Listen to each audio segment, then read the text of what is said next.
बिस्मिल्लाहिर्रहमानिर्रहीम।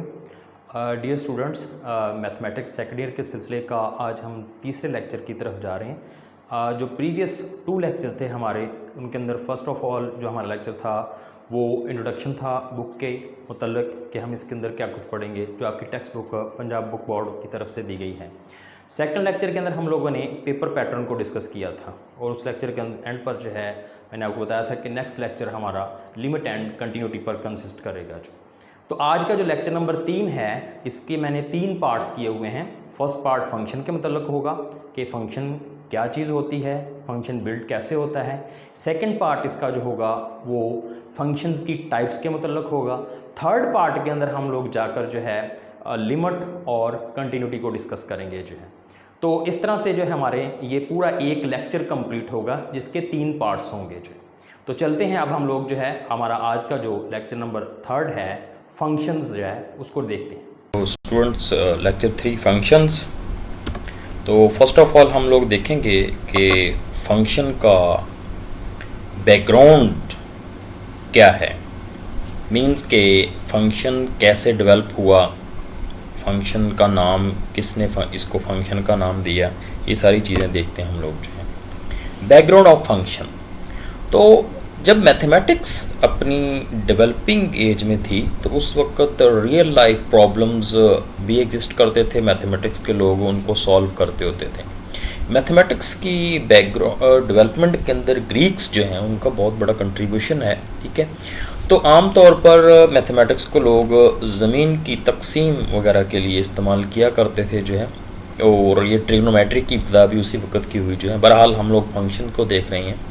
तो फंक्शन के अंदर जो है रियल लाइफ प्रॉब्लम अगर हम देखें हमारे कौन कौन से हैं जिनको हम मैथमेटिक्स के ज़रिए सॉल्व करते हैं, उसमें डिफरेंट चीज़ों का एरिया फाइंड आउट करना होता है। एरिया का सिंपल सा फार्मूला लेंथ इनटू विड्थ है, ये रियल लाइफ प्रॉब्लम है हमारा। इसी तरह मॉडर्न जो मैथमेटिक्स है ये इससे भी बड़े बड़े प्रॉब्लम्स हमारे सॉल्व करते हैं। लाइक दैट बजट जो बनाया जाता है इसके अंदर मैथमेटिक्स एक अपना की रोल प्ले कर रही होती है। एक फंक्शन डेवलप करते हैं जो कि बजट को प्रेजेंट कर रहा होता है। तो ये रियल लाइफ प्रॉब्लम है। इसी तरह अगर कोई कंपनी एक प्रोडक्ट बना रही होती है तो उस प्रोडक्ट की कॉस्ट कैलकुलेट करना, यानी उसके अंदर रॉ मटेरियल कितना हुआ, उसके ऊपर मजदूरी कितनी आई जो है, ठीक है, इन सब के लिए हम एक कॉस्ट फंक्शन बिल्डअप करते हैं। तो ये हमारे प्रॉब्लम हैं और उनका एक सोल्यूशन जो है वो मैथमेटिक्स दे रही होती है।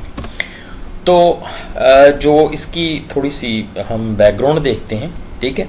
कैलकुलस के मतलब भी आपको थोड़ा सा बताते चलें कि कैलकुलस क्या है। Calculus is the study of real numbers. तो इट मीन्स कि जहाँ पर हम लोग फंक्शन को डील करेंगे वहाँ पर कैलकुलस का कैलकुलस आएगी जो। तो ये फंक्शन का तल्लक कैलकुलस के भी है और भी इसकी बहुत सारी ब्रांचेस के साथ फंक्शन काम करते हैं। बहरहाल यहाँ पर्टिकुलर केस हम लोग देख रहे हैं। Functions are important tool by which we describe the real world in mathematical terms. In the mathematical models भी कह सकते हैं, mathematical terms भी कह सकते हैं, mathematical equations भी कह सकते हैं। तो जो हमारे रियल लाइफ प्रॉब्लम्स होते हैं उनको हम लोग मैथ की लैंग्वेज में ट्रांसलेट करते हैं, जिसके लिए वेरिएबल्स इस्तेमाल किए जाते हैं और हमारे जो ऑपरेटर्स हैं प्लस माइनस मल्टीप्लिकेशन डिवीजन ये इस्तेमाल किए जाते हैं। फिर हम उसके ऊपर मैथ के जो डिफरेंट टूल्स होते हैं, मीन उनको मल्टीप्लाई करना है, उनको डिवाइड करना है और इसके साथ साथ उनकी फैक्टराइजेशन करनी है, वेरिएबल्स की वैल्यूज़ फाइंड करनी है। ये सारे मैथमेटिक्स के हमारे फार्मूले टूल्स मौजूद हैं जो कि क्या करते हैं, उन मॉडल्स को, उन ट्रांसलेटेड मैथमेटिकल फार्मूलाज को जो है सॉल्व करके हमें वेरिएबल की वैल्यू देते हैं। वो वैल्यू हम लोग रियल लाइफ के अंदर जो है प्रेजेंट करके हमारे मसले का हल निकाल लेते होते हैं, ठीक है। Functions are important tool by which we describe the real world in mathematical terms. They are used to explain the relationship between variable quantities and hence play a central role in the study of calculus. तो मैंने पहले ये बातें बता दी हैं कि function जो हैं ये सेंट्रल रोल प्ले कर रहे होते हैं रियल वर्ल्ड के दरमियान और हमारा मैथमेटिक्स जो है इसके दरमियान जो है। अगर फंक्शन होगा तो हम सारे काम आसानी के साथ कर सकते हैं। तो फंक्शन को किसने टर्म यूज़ की, किसने डिफ़ाइन किया जो है, तो ये देखते हैं हम लोग नेक्स्ट। तो थोड़ा सा बताता हूँ आपको कि फंक्शन का लफ्ज़ जो है इस्तेमाल किया, ये लेबनीज़ ने 16 सेंचुरी के अंदर जो है इस्तेमाल किया था। फार्मूले को उन्होंने फंक्शन का नाम दिया था जो है, तो उसकी कंस्ट्रक्शन में ये सारी चीज़ें आएंगी जो है, किस तरीके से फार्मूले को नाम जो है इसका दिया था। तो ये लेबनीज़ का जो पीरियड है वो 1646 यानी 1646 से लेकर 1716 तक का बनता है। ठीक है, ये एक जर्मन मैथमेटिशियन था और इसका कैलकुलस की जो डेवलपमेंट है इसके अंदर बहुत बड़ा रोल है। इसने इंडिपेंडेंट काम किया था काफ़ी ज़्यादा जो है, ये न्यूटन का ही टाइम पीरियड बनता है। इन्होंने इंडिपेंडेंट काम किया था, न्यूटन के साथ नहीं मिलकर काम किया था। बाद में उनकी कोऑर्डिनेशन के साथ भी कुछ चीज़ें बनी जाए। ठीक है, तो देखते हैं। The term function was recognized by a German mathematician Leibniz 1646-1716 to describe the dependence of one variable on others. The following, अब हम कुछ एग्जाम्पल्स देखेंगे, ठीक है, जिनके ज़रिए हम इस कॉन्सेप्ट को समझेंगे कि फंक्शन में जो डिपेंडेंसी है वन वेरिएबल की, वन क्वांटिटी की ऑन अनदर, वो किस तरीके से बनती है। तो उसके लिए कुछ यहाँ पर एग्जांपल्स जो हैं वो कोट की जा रही हैं। उन एग्जांपल्स के ज़रिए हम इस चीज़ को समझते हैं। The following examples illustrates how this term is used, के ये किस तरीके से काम करती है टर्म जो है, फंक्शन जो है। पहली एग्जांपल जो है वो एरिया की है। किसी भी अगर आप चीज़ के एरिया कैलकुलेट करते हैं तो आपको पता है वो लेंथ इनटू विड्थ के बराबर होता है, लंबाई ज़रब चौड़ाई होती है एरिया। ठीक है, तो यहाँ एरिया ऑफ स्क्वायर लिया गया है। तो एरिया ऑफ स्क्वायर आपको पता है कि जो भी उसकी साइड एक लेंथ रखें उसका, अगर हम ए कह देते हैं तो ए ज़रब ए स्क्वायर हो जाएगा। इसी तरह अगर हम 2 रखते हैं तो 2 इंटू 2 एक खास पर्टिकुलर एरिया हो जाएगा स्क्वायर का। तो यहाँ पर हमने उसकी साइड को एक्स कहा हुआ है। ठीक है, तो अब जो हमारे पास स्क्वायर का एरिया बनेगा वो A is equal to x square होगा। ठीक है, अब इसके अंदर जो है एक्स एक इंडिपेंडेंट टर्म है और ए जो है वो डिपेंड कर रहा है एक्स पर जो है। ठीक है, तो हम ये कह सकते हैं एरिया जो है वो फंक्शन है एक्स का। ये एक फार्मूला है बेसिकली एरिया एक फार्मूला है। ठीक है, लेकिन ये एज ए फंक्शन भी काम करता है, एज ए फंक्शन भी इसको डिफाइन किया जा सकता है। ठीक है, the area of a square depends on one of its sides x by the formula is equal to x square. So we say that area A is a function of x. Similarly जो है हमारे पास volume जो है sphere का, और वो भी क्या है, डिपेंड करता है रेडियस ऑफ स्फीयर पर।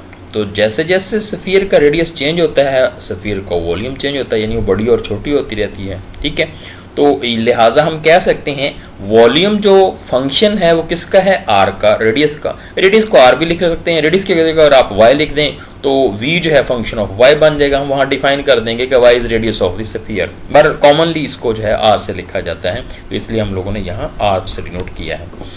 The volume V of a sphere depends on its radius r by the formula V is equal to 4/3 pi r cube. So we say that V यानी volume is a function of r.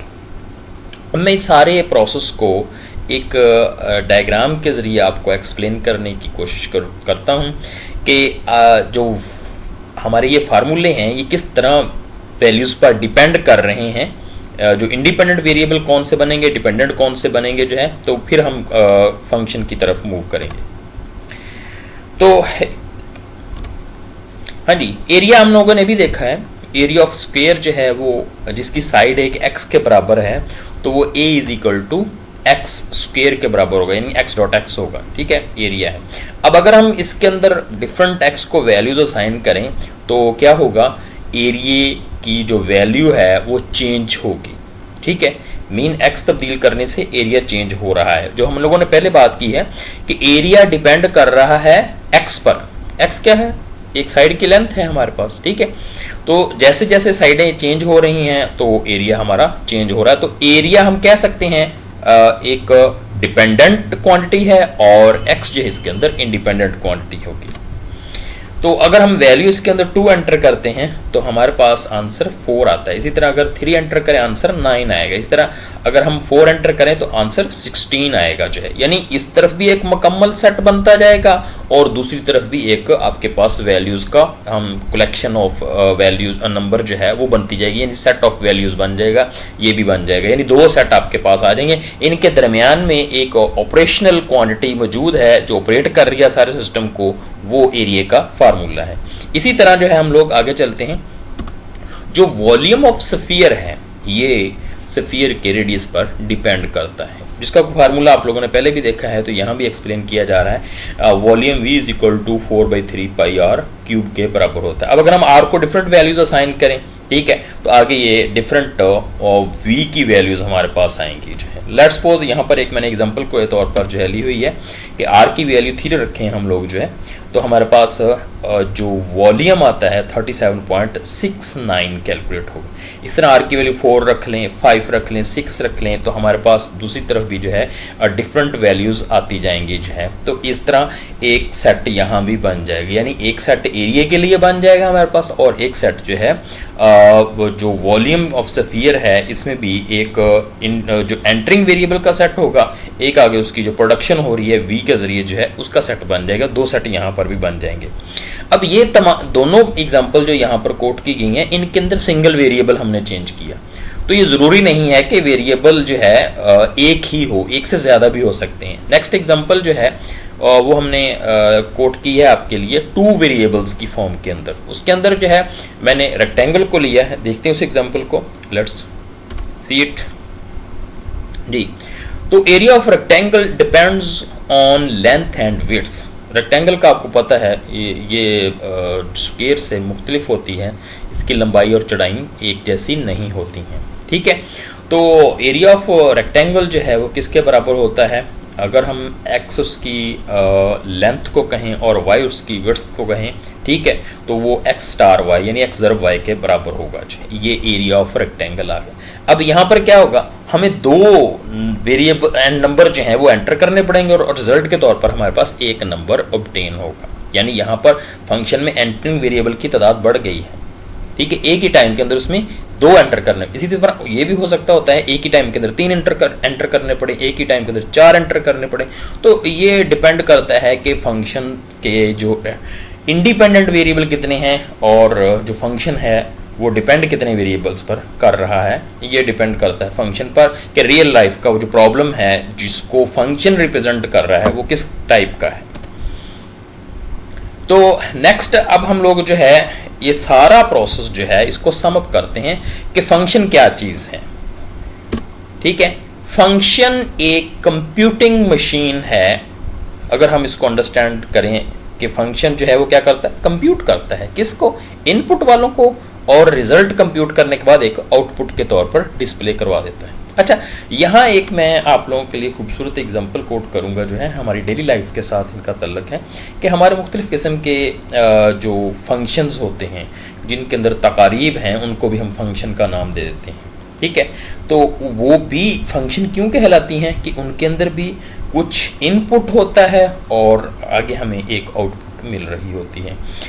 जिसकी मैं एक example अहम तौर पर coat करता होता हूँ, वो आप स्टूडेंट्स के लिए भी इंटरटेनिंग होगी जो कि जो शादी का फंक्शन होता है उसमें क्या होता है, एक इनपुट होता है, मेहमान बुलाए जाते हैं, उनके लिए खाना होता है, सारी चीज़ें होती हैं, और हमारी आउटपुट क्या होती है, हमारी रवायात के मुताबिक जो है, ठीक है, आउटपुट क्या होती है कि एक नया जोड़ा जो है वो शादी करके एक नया जोड़ा जो है वजूद में आता है इस्लामी तरीके के मुताबिक, ठीक है। तो एक इनपुट हुई और एक उसके तहत आउटपुट। अब वो दरमियान में जो प्रोसेस हुआ, सारा मेहमानों को इकट्ठा किया गया, खाना खिलाया गया और जनाब मुख्तलिफ़ किस्म की रसूमात अदा की गई जो हैं, ठीक है। तो ये प्रोसेस हो रहा है, सारे का सारा मैकेनिज़्म जो है वो इस मशीन के ज़रिए, फंक्शन के ज़रिए, ठीक है। इसकी एक और मिसाल भी ले लेते हैं कि हम कंप्यूटर को या कैलकुलेटर को भी एक हम फंक्शन कह सकते हैं, ठीक है। उसमें मुख्तलिफ़ किस्म के फंक्शन हैं, वो मिलकर काम कर रहे हैं, ठीक है। उसका एक फंक्शन अगर काम करना छोड़ जाए तो बाकी फंक्शन भी काम नहीं करते, क्योंकि वो फंक्शन आपस में एक दूसरे के साथ कोऑर्डिनेशन से चल रहे होते हैं। तो ये भी हो जाता होता है। ठीक है। ये फंक्शन की आगे डिटेल है कि हम कंपोजिशन ऑफ फंक्शन लेते हैं जिसमें 1 या 2 या 3 या 4 जो है फंक्शन मिला के जो है सिस्टम को चलाते हैं, ठीक है। तो अब अगर हम देखें कि फंक्शन में एक तरफ इनपुट वेरिएबल्स और दूसरी तरफ आउटपुट वेरिएबल्स हैं, तो अगर मैं इनपुट वेरिएबल्स को जो है वो x का नाम दे दूं, ठीक है, और y जो है वो आउटपुट वेरिएबल्स को दे दूं, तो अब मैं इस स्टेज पर आ गया हूं कि f एक फंक्शन है जो कि x और y के दरमियान में है। f एक फंक्शन है जो क्या है, x और y के दरमियान में। ये क्या कर रहा है, जो हम प्रीवियस एग्जांपल्स हैं उसके जरिए देख रहे हैं कि x से वैल्यूज ले रहा है और आगे y की वैल्यूज प्रोड्यूस कर रहा है। तो लिहाजा x की एक वैल्यू आए या 2 आए उसके अंदर या 3 आए जो हैं, उनके आगे हमें एक वैल्यू देता है। मीन 2 से 1, 2, 3 वैल्यूज एक खास वैल्यू के ऊपर जाकर फोकस कर रही होती हैं। और ये काम कौन करवा रहा होता है, ये काम फंक्शन का होता है। वो सारे प्रोसेस को कंप्यूट करके आगे हमें एक रिजल्ट दे रहा होता है, ठीक है। तो अब यहां पर 3 चीजें हम लोगों ने इकट्ठी कर ली। एक फंक्शन हो गया, एक इनपुट जिसको x का नाम दिया, और एक आउटपुट जिसको हम लोगों ने y का नाम दिया जाए। तो अब हमारे लिए फंक्शन को प्रॉपर तरीके से डिफाइन करना जो है वो काफी ज्यादा आसान हो गया है। तो x को भी हम खास नाम देंगे और इसी तरह जो y हो आउटपुट के फंक्शन की होगी उसे भी हम एक खास नाम देंगे। तो let's see particular definition of function. Function जी क्या है function? A function f from set x to a set y। जैसा कि आपको नजर भी आ रहा है कि x से कहां जा रहे हैं, y पर। किसके जरिए जा रहे हैं, फंक्शन के जरिए जा रहे हैं, ठीक है। तो यही बात यहां पर भी लिखी गई है। A function f from a set x to a set y is a rule. ये दरमियान में जो कंप्यूटिंग मशीन है ये है रूल, ठीक है, जो कि क्या करवा रहा है, और करस्पॉन्डेंस, एक करस्पॉन्डेंस कायम कर रहा है किसके दरमियान, x के एलिमेंट्स और y के एलिमेंट्स के दरमियान। That assigns to each element x in x, यानी x में से हर एक एलिमेंट को लेगा और y के एक खास एलिमेंट के साथ मिला देगा, खास। तो इसीलिए यहां पर क्या कहा गया है, x in x a unique element y in y। तो y स्मॉल y जो यहां पर लिखा हुआ है, स्मॉल x जो लिखे हुए हैं, ये खास एलिमेंट्स को डिनोट कर रहे हैं, ठीक है। तो मैंने भी बताया था कि हम सेट x और सेट y को भी नाम देंगे। तो जो सेट x होगा इसे हम लोग डोमेन ऑफ f यानी डोमेन ऑफ फंक्शन कहेंगे। इसी तरह जो इसके करस्पॉन्डिंग सेट फंक्शन से जनरेट होगा वो हमारा क्या कहलाएगा, जो सेट ऑफ रेंज एलिमेंट्स कहलाएगा, या इसको सादा कहेंगे रेंज ऑफ द फंक्शन कह देंगे इसको, ठीक हो गया। तो हम इसको दोबारा से जरा रीड आउट करते हैं, यही 3 लाइंस को जो है। तो अब आपको ये बहुत अच्छे तरीके से समझ आ चुकी होंगी जो है 3 लाइंस कि एक फंक्शन क्या होता है। फंक्शन एक रूल होता है, क्या करता है, x के एलिमेंट्स को y के एलिमेंट्स पर फोकस करवाता है या उनके दरमियान में एक करस्पॉन्डेंस कायम करता है, ठीक है। तो इसको पर्टिकुलर तरीका भी है एक मैथमेटिक्स के अंदर लिखने का, वो जब हम आगे चलेंगे तो उस वक्त हम उसको रीड आउट करेंगे, फिर हम उसी तरीके से लिखा करेंगे, ये लंबी चौड़ी चीज़ें नहीं लिखेंगे। जो कैलकुलस के हवाले से जो डेफिनेशन है फंक्शन की वो यही है जो यहाँ डिफाइन की जा रही। अ function f from a set x to a set y is a rule or a correspondence that assign to each element x in x a unique element y in y. The set x is called domain of the function f.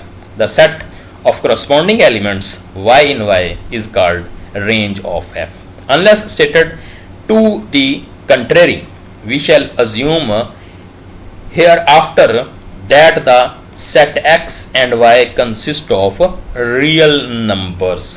तो calculus की study हो रही है, तो यहाँ पर हम set x और y जो होंगे वो रियल सेंस में लेंगे, रियल नंबर्स होंगे। उसकी वजह ये है कि ये रियल लाइफ की स्टडी हो रही है, तो रियल लाइफ के अंदर ना तो नेगेटिव होता है ना ही कम्प्लेक्स होता है। तो ये हमारा जो है फंक्शन की डेफिनेशन यहाँ हम मुकम्मल करते हैं। आगे हम चलकर जो है फंक्शन को डिफ़ाइन करेंगे मैथमेटिकली, और नेक्स्ट लेक्चर के अंदर जो हम लोग डिस्कस करेंगे फंक्शंस की डिफरेंट टाइप्स जो हैं हमारे पास जो बनती हैं, और उसके बाद जो हमारा इस लेक्चर का जो लास्ट पार्ट होगा वो इस फंक्शन की लिमिट और फिर उसकी आगे कंटिन्यूटी पर एंड होगा जाकर। तो डियर स्टूडेंट्स, ये आज का लेक्चर यहाँ पर एंड होता है। ठीक है, अगर किसी भी स्टूडेंट को कोई प्रॉब्लम होती है या किसी चीज़ की समझ नहीं आती है तो काइंडली वो मुझसे जो है सेल फ़ोन पर रब्ता कर सकता है, मेल कर सकते हैं। आपको जो है इस के जो आपका चैनल है इसकी सब्सक्रिप्शन के अंदर जो है टीचर्स के मेल आईडी और कॉन्टैक्ट नंबर मौजूद हैं, तो आप विदाउट एनी हेजिटेशन हमसे रब्ता करके पूछ सकते हैं। ओके डियर स्टूडेंट्स, अल्लाह हाफिज़ till two the next lecture.